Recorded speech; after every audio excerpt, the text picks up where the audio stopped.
Bonjour les petits chats, j'espère que vous allez bien pour cette nouvelle vidéo touche-à-tout-chien.fr et aujourd'hui je vais vous proposer une vidéo pour comment bien vivre ensemble avec un vieux chat, un papy chat ou une mamie chat. C'est quelque chose qui me tient à cœur parce que Suif elle va sur ses 17 ans et je vois bien que les choses changent, je vois bien que sa mobilité n'est plus la même, elle souffre d'une arthrose aiguë et c'est tellement important d'une vie ensemble où on comprend son animal et on s'adapte parce que vivre avec un chaton, un chat adulte ou un chat avec tous ses moyens en pleine forme, c'est pas la même chose que vivre avec un papy chat ou une mamie chat. Les choses changent terriblement et quand on n'est pas prêt ou que ça nous prend au dépourvu, c'est pas toujours évident à gérer et à mettre en place les bonnes choses pour une belle vie ensemble.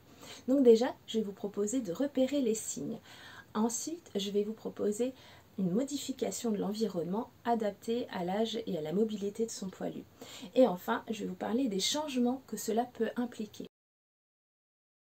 Alors les signes. Les signes, par exemple, ça va être dans la mobilité. C'est-à-dire qu'à partir de 8 ans, le chat n'est pas vieux, mais il rentre dans cette phase de sénescence où il y a des choses qui peuvent commencer à changer.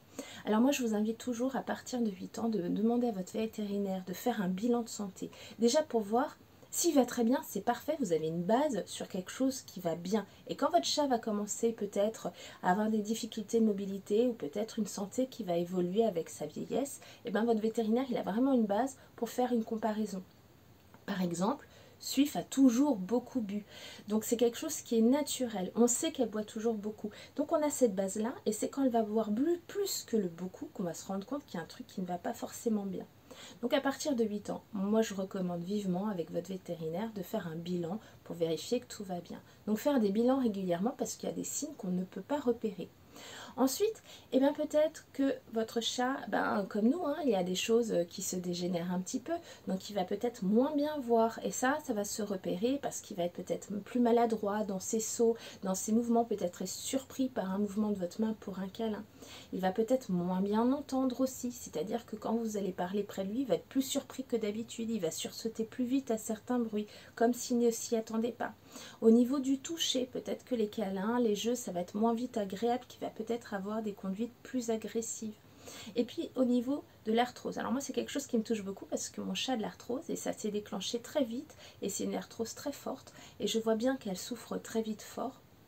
Donc ça se repère par des tout petits signes, par exemple moins de toilettes ou des difficultés pour toiletter certaines zones, des difficultés pour sauter ou pour descendre, ou quand votre chat, comme après un long sommeil, se réveille et que vous voyez que la mobilité est moins souple, monter les escaliers, il ne monte plus les escaliers comme avant, où il n'utilise plus du tout l'arbre à chat en hauteur, ou alors c'est plus compliqué, où il y a des ratés quand il saute. Bref, ce sont des petits éléments qui doivent vous interpeller, vous dire il y a un petit truc qui a changé, c'est peut-être le moment d'aller voir son veto et de voir ce que l'on peut faire.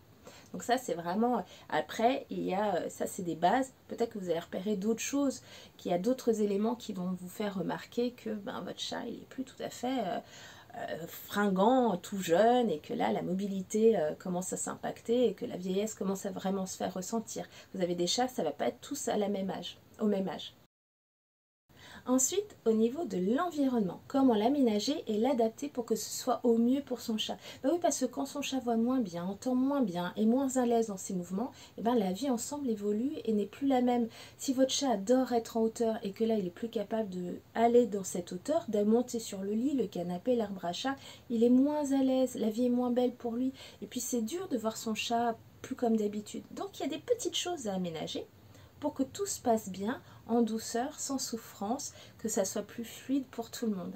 Déjà par exemple au niveau de la mobilité, oui, si votre chat commence à avoir de l'arthrose comme Suif, ou elle est tout de suite, c'est plus compliqué, on peut lui proposer des étapes pour qu'il puisse continuer à dormir sur le lit, sur le canapé, ou accéder par exemple à son arbre à chat.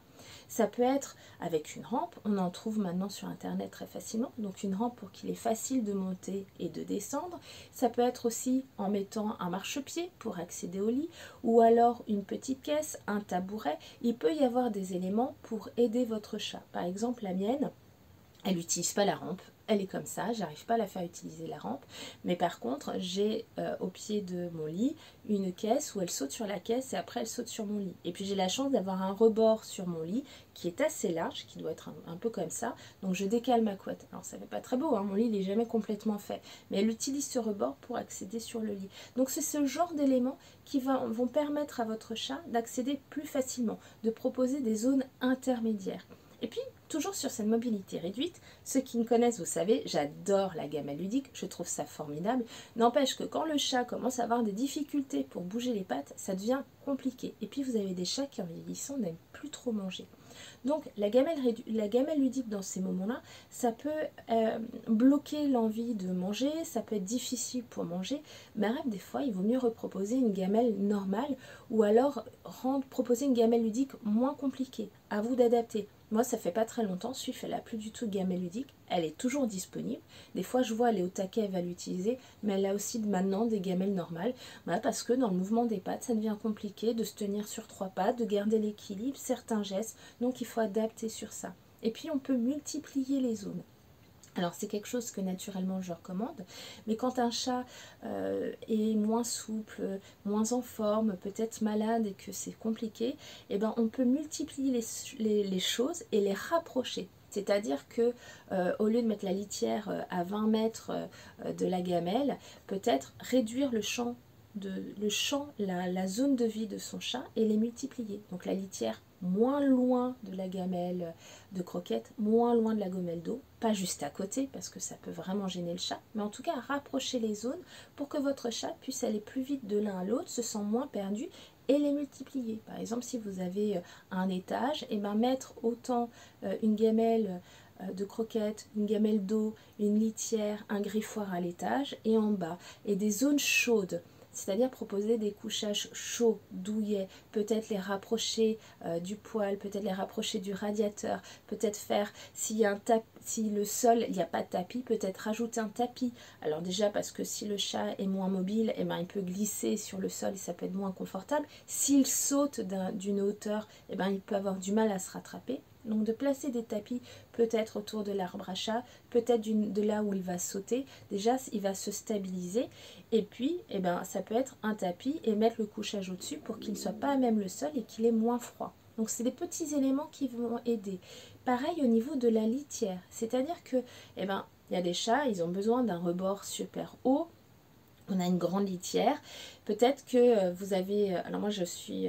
les chats en général n'aiment pas les litières avec un toit et avec une porte. Peut-être que vous avez un chat qui a ça, qui a toujours été OK avec ça. Mais n'empêche qu'avec une mobilité réduite, avec des sens qui diminuent en efficacité, il peut vraiment se sentir mal à l'aise et en danger et en insécurité et en véritable inconfort dans ces litières-là. Donc ça peut être tout à fait de remplacer la litière habituelle qui est plus compliquée à utiliser par une très grande litière avec des bords très très bas, voire pas de bords du tout, pour que votre chat ait facile d'accéder à la litière. Sinon, il fera pipi à côté, voire ailleurs.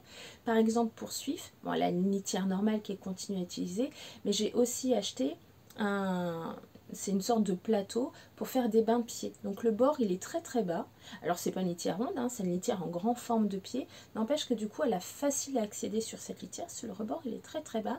Le bac finalement de bain de pied, ben, du coup il est hyper grand. C'est vraiment une sorte d'énorme bassine à fin rebord. Du coup elle est bien dedans. Donc c'est adapter ces petites choses. On n'est pas forcément obligé d'acheter quelque chose pour son chat qui est vendu comme objet, accessoire pour chat. Ça peut être quelque chose du quotidien que vous allez vous dire que là, dans le contexte de votre vie avec votre boule de poil, ça va aller bien. Comme cette bassine pour faire des bains de pied. C'est pas vendu pour les accessoires pour chat. Donc ces petits éléments vont permettre d'adapter votre quotidien avec votre chat.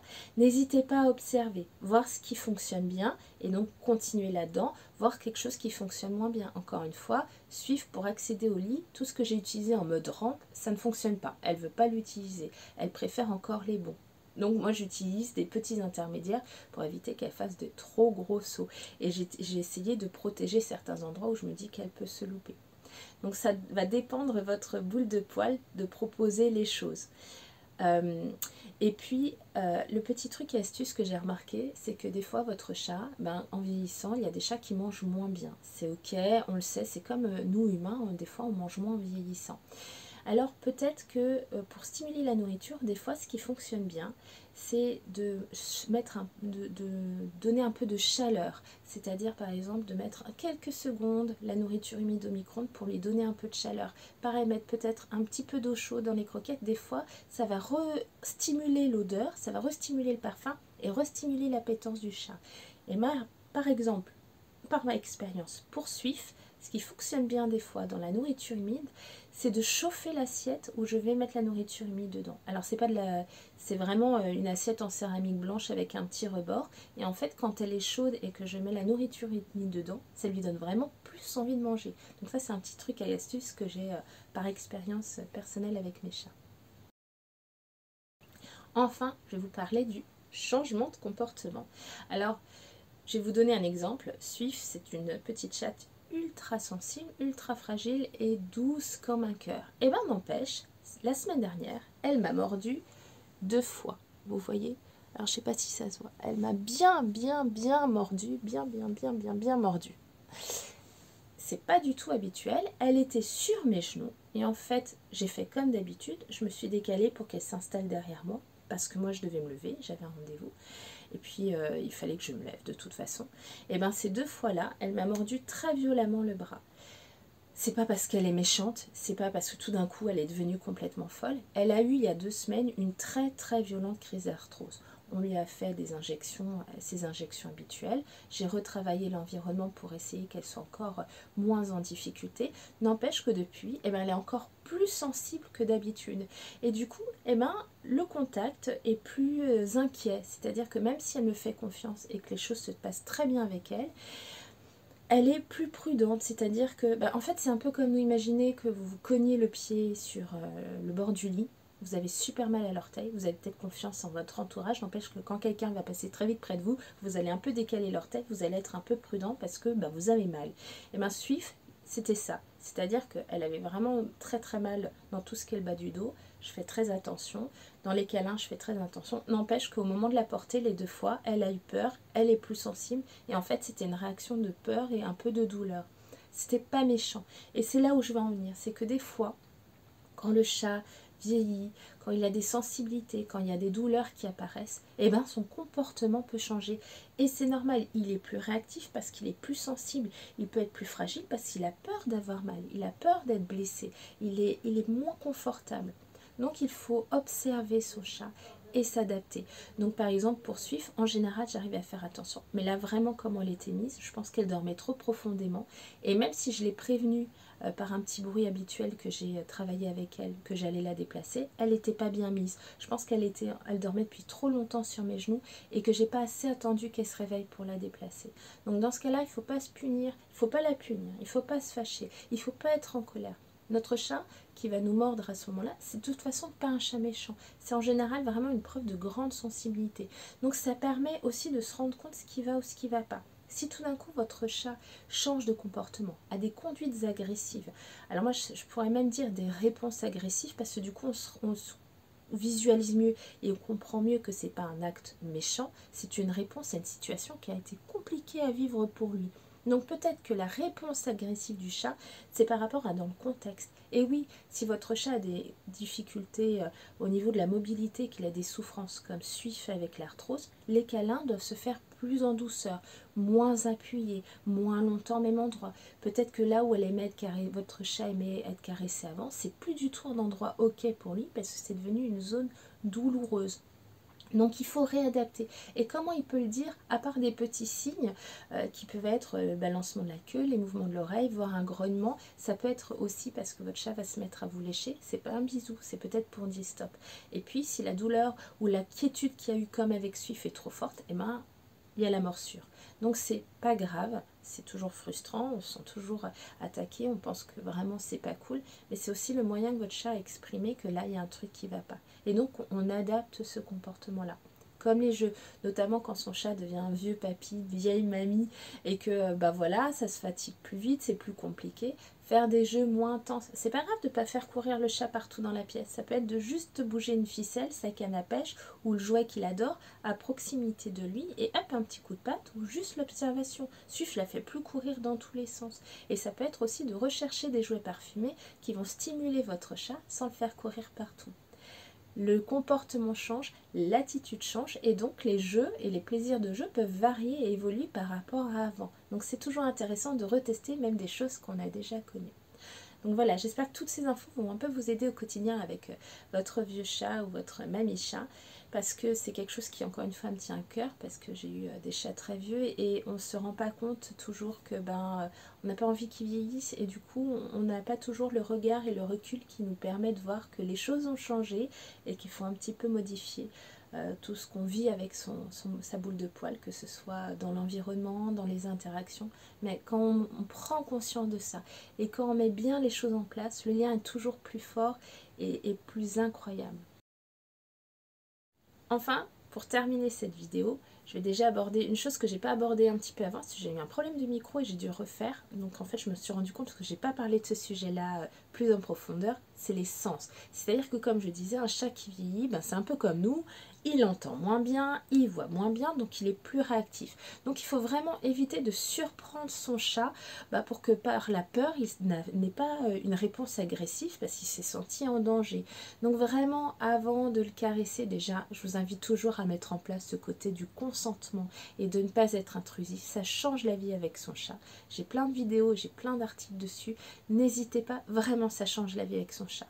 N'empêche que de toute façon, si le chat voit moins bien et moins à l'aise avec les sens, ne pas le prendre au dépourvu. Et par exemple, un chat qui voit moins bien, ne pas déplacer les meubles tout le temps, parce qu'en fait, son repère, il change aussi. Donc, il va être vite désorienté. Donc ça, c'est sur le point des sens que j'ai pas placé avant.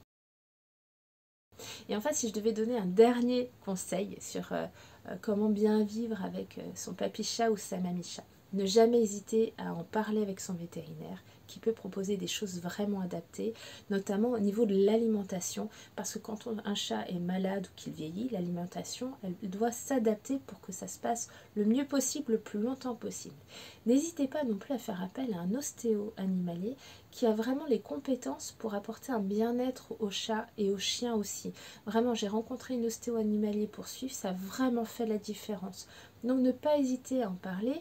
Vous avez des ostéos qui viennent à domicile, d'autres où il faut se déplacer au cabinet. Pour suivre, j'ai fait venir quelqu'un parce qu'elle est trop sensible et c'était une expérience vraiment géniale et qui lui a fait beaucoup de bien. Si vous posez des questions et vous voulez en savoir plus, sur mon blog, j'ai rencontré une ostéopathe animalier, je lui ai posé plein de questions pour avoir plein de réponses sur ce que c'est cette activité et cette approche. Et j'ai aussi fait un article pour expliquer comment se passait une consultation avec une ostéo pour son chat. Je vous souhaite une très belle journée. Je vous souhaite une vie ensemble avec votre boule de poil toujours belle et harmonieuse. Et si vous avez des questions, si vous avez des remarques, si vous avez envie d'aborder un sujet, n'hésitez pas. Vous pouvez les poser en commentaire. Je vous souhaite une belle journée. Je vous dis à bientôt. Bye bye.